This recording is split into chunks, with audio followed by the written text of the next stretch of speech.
Alright, so today we're going to be doing an oil change on a 2015 Ford Fusion. This is the 4-cylinder model, however, I think it's 2013 to 2017, and no matter what engine's in it, this is going to be pretty much an identical process.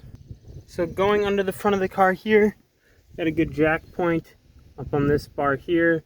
I have some blocks stacked up tight against that as well, in case the jack gives out. And here's your oil filter right there.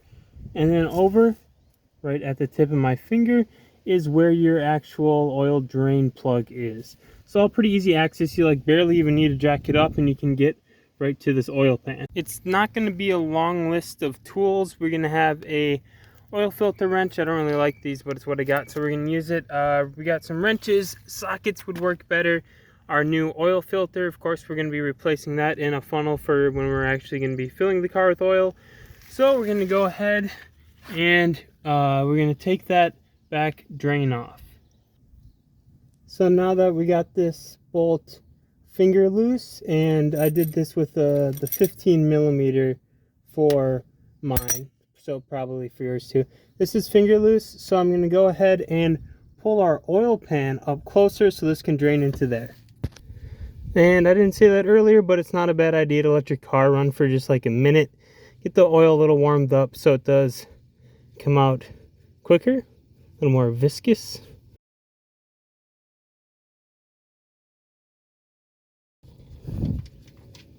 Alright, and there we are. Go ahead and let this drain. After it's pretty much done draining, we'll go ahead and take the oil filter out next. There'll be a little oil in there too, so we're going to have to pull our drain pan forward for that one. And so do expect a little bit of oil to come out with your filter as well. We'll do that next. Alright, so I'm able to get my oil filter loose by hand here. There it just went. I'm going to drop my rag, grab it with my hand. I got the drain pan pulled under here pretty good. There shouldn't be too much oil that comes out with this, but there's always a little bit. As you can see, it's running down my hand now. I'm just going to let it run down the side of the filter into the drain pan.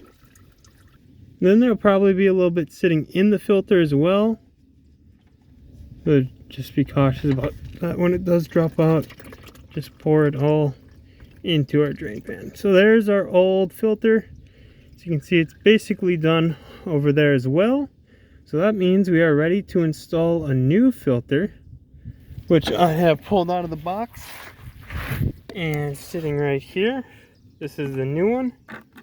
As you can see, the new one has its own ring, and it's not a bad idea to take some of the oil that's on your fingers and just lubricate that ring a little bit for this new oil filter.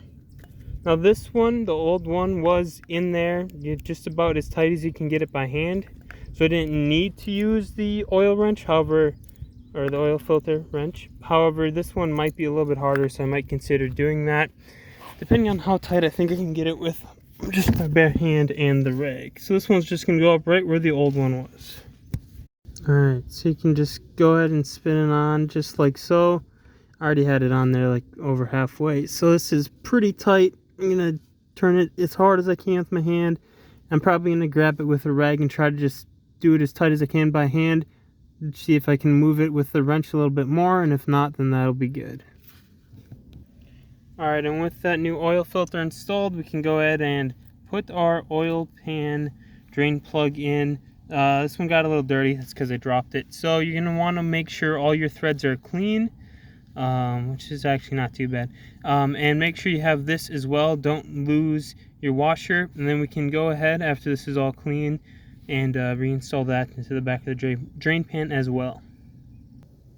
So I'm just going to start it by hand, make sure I don't cross thread it. And to clarify, when I said clean this, I don't mean you're actually going to wash it. I just mean get all the dirt off of it.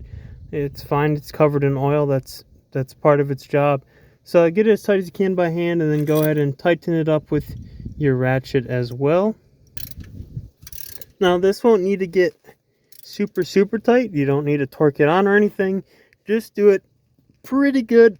Nothing impossible to get off the next time. And you're going to be all set now to refill your car with oil. Alright, so under the hood here is where we are going to be putting our oil. On the cap it tells you what type of oil to get. Now, Google told me that it needs 5.7 quarts. This is a 5-quart bottle, so we're going to give it the full 5 quarts.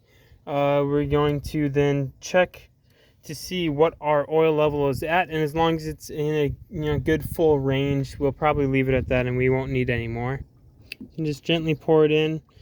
Once we're done doing this, we'll go ahead and cap it, and then we'll check underneath as well, and sort of do a quick inspection around our oil filter and drain plug to make sure that it's not leaking anywhere down there as well. That is all of that. Go ahead and set that to the side. Take our filter out, and we'll get the last few drops out of there so I'm not dripping all over the place. And then we will set our funnel to the side as well. We can go ahead and throw our cap back on. Like I said earlier, we're going to take a quick peek underneath, and you can feel around stuff. Just quick look, make sure nothing's leaking. Alright, that looks good. I can check a little harder later. And then we're going to go ahead, pull our dipstick out.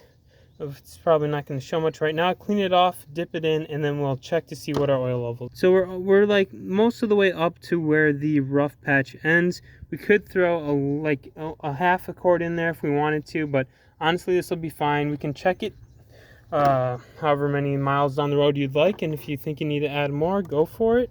However, we'll be good until the next oil change. And then that was the whole process. If you have any questions, feel free to let us know down in the comments. We'd be happy to help answer any questions you may have. Thank you guys for watching. We'll see you later.